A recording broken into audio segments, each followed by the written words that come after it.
મારા વાલા પ્રિયો, ઈશુના નામમાં હું તમને શુભેચ્છા પાઠવું છું। પ્રભુ ઈશુ તમારા પ્રત્યે ખૂબ જ પ્રેમાળ છે અને ખૂબ જ ચિંતિત એવા પ્રભુ છે।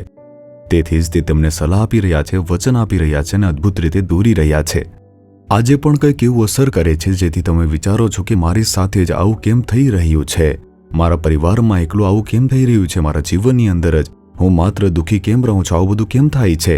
અને તમે લોકો આવી રીતે ભૂતકાળની બાબતો વિશે વિચારીને નિરાશ થાવ છો, તમે ઉદાસ થઈ જાઓ છો, તમે વારંવાર તે વિચાર્યા જ કરો છો। તમારા હૃદયમાં ઘણા પ્રશ્નો ઊભા થાય છે। શું તમે પણ આવી રીતે સંઘર્ષ કરી રહ્યા છો? પ્રભુ તમારી સાથે વાત કરે છે। તે શું કહે છે જાણો છો? યશાયા 43 અધ્યાય તેની 18મી કલમ જુઓ। અગાઉની વાતોનું સ્મરણ કરશો નહીં, પુરાતન બીનાઓ ધ્યાનમાં લેશો નહીં। પ્રભુ કહે છે અગાઉની વાતો, અગાઉ તમે કરેલા પાપો, હવે તમે પસ્તાવો કર્યો છે અને બચી ગયા છો। પણ શું શેતાન તમને તમારા જૂના પાપની યાદ અપાવે છે? એ શેતાનની એક યુક્તિ છે। શું તમે એવા વ્યક્તિ ન હતા જેણે પાપ કર્યું હતું? તમને કેવી રીતે આશીર્વાદ મળશે? પણ ઈશુ તે બધું માફ કરીને ભૂલી ગયા છે। શેતાન તમને તે પાપોની યાદ અપાવશે જે ઈશુ માફ કરીને ભૂલી ગયા હતા। તેથી પ્રભુ કહે છે અગાઉની વાતોને યાદ કરશો નહીં દીકરા, દીકરી, તમે અગાઉની વાત યાદ કરશો નહીં। અગાઉની નિષ્ફળતાઓ, નિરાશાઓ, દુઃખો અને આપણે જે માર્ગ પર ગયા હતા તેમાં થયેલા ઘા, તે આપણા હૃદયમાંથી દૂર થતા નથી, કારણ કે આપણે ઘાયલ થતા રહ્યા અને તે વિશે વિચારીએ છીએ અને તેના કારણે આપણે નિરાશ થઈ જઈએ છીએ અને કહેતા રહીએ છીએ કે કોઈ સારું કામ થઈ રહ્યું નથી અને ખરાબ કામ થાય છે। પ્રભુ કહે છે કે મારા દીકરા, અગાઉની વાત યાદ કરશો નહીં, પુરાતન બીનાઓ ધ્યાનમાં લેશો નહીં। શું તમને ખબર છે મારા પિતાનો સમય, દાદાનો સમય તે કેવો હતો? જો આપણે ભૂતકાળના સમય વિશે બડાઈ મારતા જ રહીશું તો આજે તેનો કોઈ પણ ફાયદો નથી, આપણને આશીર્વાદ નહીં મળે।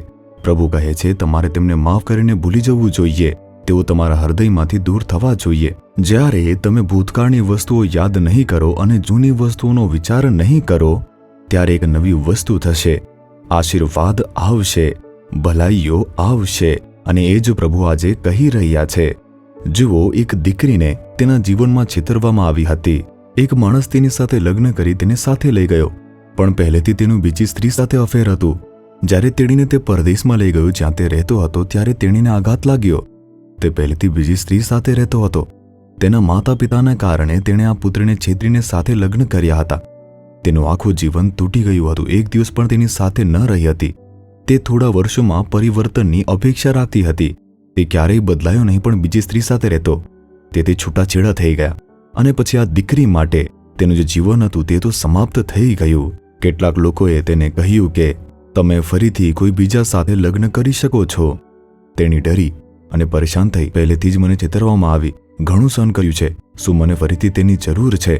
તે સમયે તે પ્રાર્થના માટે અમારી પાસે આવી। મેં અને મારી પત્નીએ તેની સાથે પછી વાત કરી।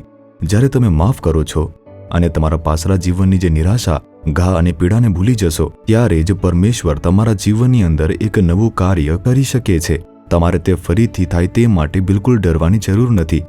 એકવાર આવું બન્યું અને તમે તે રસ્તો ઓળંગી ગયા, પ્રભુ તમને તેમાંથી મુક્ત કરવા અને તમને એક નવું જીવન આપવા માંગે છે। અમે તેણીને સમર્પણ કરવા કહ્યું। હું તે ભૂલી શકતી નથી, મને ખૂબ જ ઈજા થઈ છે, તેણીએ આમ કહ્યું। અમે કહ્યું ઈશુ તમને મદદ કરશે। તેણીએ શરણાગતિ સ્વીકારી અને પ્રાર્થના કરી। ખૂબ સારું જીવન મળ્યું, સારો પતિ મળ્યો જે તેને પ્રેમ કરતો।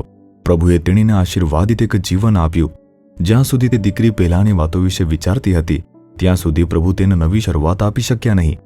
તમારા ઘણા લોકોનું જીવન આ રીતે છે। તેથી જ પ્રભુ કહી રહ્યા છે પહેલાની વાતો યાદ ન રાખો દીકરા દીકરી। આવું વિચારીને પોતાને દુઃખી કરશો નહીં, તે વાતને પ્રભુના ચરણોમાં સમર્પણ કરો અને તમે આગળ વધો। પ્રાર્થના કરીશું, હૃદય પર હાથ રાખો। હે ઈશુ, આનાથી મને દુઃખ થયું છે। પહેલાના દુઃખ, નુકસાન, મુશ્કેલીઓ, નિંદા અને કષ્ટ, નિષ્ફળતાઓ, તે બધું મને ખૂબ જ અસર કરી રહી છે। હું વારંવાર તેમના વિશે વિચારીને પોતાને દુઃખી કરું છું। કૃપા કરીને તેમને મારા હૃદયમાંથી તમે દૂર કરો, તે વિચારને તમે બદલી નાખો। જે પણ વાતથી તેમના જે ઘા થયા છે તેમને મટાડી દો। મને એક નવી શરૂઆત આપો જેથી મને ભૂતકાળની વાતો યાદ ન રહે। આ પુત્ર પુત્રી આમ પ્રાર્થના કરે છે। આજથી તેમના જીવનમાં પરિવર્તનનો આદેશ આપો અને તેમને આનંદિત કરો। હું ઈશુના નામમાં પ્રાર્થના કરું છું પિતા, આમેન, આમેન।